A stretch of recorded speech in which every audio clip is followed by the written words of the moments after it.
He said, if you ever think about becoming a Christian, you will no longer be my daughter. My name is Zemara Campbell. I was born and raised in Pakistan. I was born and raised in Peshawar, Pakistan, and we moved to the U.S. in 2003, in August 2003. I went to elementary school all the way to college. I got my bachelor's degree at UT Dallas, and that's where I met my husband in the last semester of my bachelor degree. It was a Wednesday night. We both sat down in his truck, and we both knew that we were interested in each other. He said, I like you very much. And then he said, I care about you. And then he said, I want you to be in heaven with me. And that's where there was goosebumps. The concept of heaven is obviously introduced in Islam. We grow up with knowing heaven and hell. So he asked me to read the Bible with him. At the time, I had never touched the Bible. We have been told that it's corrupted. I said, I will look at the Bible with you if you can look at the Quran with me. My husband, Wes Campbell, he was able to learn about the culture of Islam. Because Islam is just not a religion, but it also comes with a culture of a really strong family background. God has His own ways to lead you to what you're seeking. I was able to come across this guy who wrote the book Seeking Allah, Finding Jesus, Nabil Qureshi. If we believe that God can do anything and everything, why are we limiting God's power to come on this earth that He created Himself? Why can He not have a son? Jesus was prophesied way back in Genesis when Adam and Eve ate the fruit from the tree that it was forbidden. Yahweh told Satan that he is going to crush your head. Who is he that is mentioned in that? And that's Jesus. What led me to the truth was this. If we get a sheet of piece of paper that's blank, fold it into two. On one side, put Muhammad. On the other side, put Jesus. Muhammad took lives so that people would come to Islam. Jesus gave His life so that we can be in heaven with Him. That's when I knew that Christianity is the way that would lead me to God. I would go to church every Sunday, even as a Muslim. In my heart, I knew the truth, but I did not want to follow the truth because I knew the consequences. If you announce that Jesus is God and is the Son of God, Islam itself, if you become a Christian, they can execute you.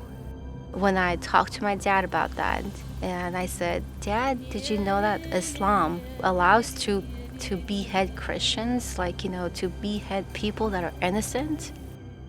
He said, if you ever think about becoming a Christian, you will no longer be my daughter.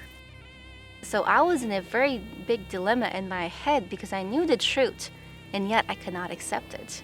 I knew that once I would accept Jesus as my Lord and my Savior and as God, I would lose my parents. I would lose my connections with my family, with my brothers, with my sisters that I grew up with for the past 20 years.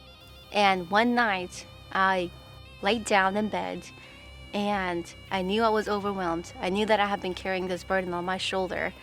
All of a sudden, I closed my eyes and I said, God, forgive me because I cannot accept you for who you are. And it was at that time that Jesus appeared to me. He had a great, wonderful, smiley face. I would not call that a dream because I was awake. It would be a vision for sure. And it was at that moment that I decided to follow Him, regardless of the consequences. What we need to do is keep our eyes on Him so that we can see that plan, so that we can hear Him talk to us and tell us what we need to do. I didn't have the courage, I should say, to tell my parents. I did not tell them face to face. I wrote them a letter. I love Jesus and I'm following Him. I love the next day's feeling, which is April 20th. In that day, I didn't have to worry about carrying a burden on me. I can feel God saying to me, I am proud of you, my daughter. I'm proud of you. Each one of us, God chose us to follow Him. He has a plan for us and to leave everything behind, to follow the one that is true, the one that's the light, and the one that's the door. God is reaching Muslims all over the world, and He is also meeting Hindus, Buddhists, agnostics, atheists, and people of all different faiths in unique and miraculous ways. He met me and reached out to me through someone who loved me enough to tell me the truth about Jesus, that he wasn't just a prophet of God, but he is the Son of God and he is God. And I'm so thankful that God has chosen me to be a mouthpiece for his love in this world.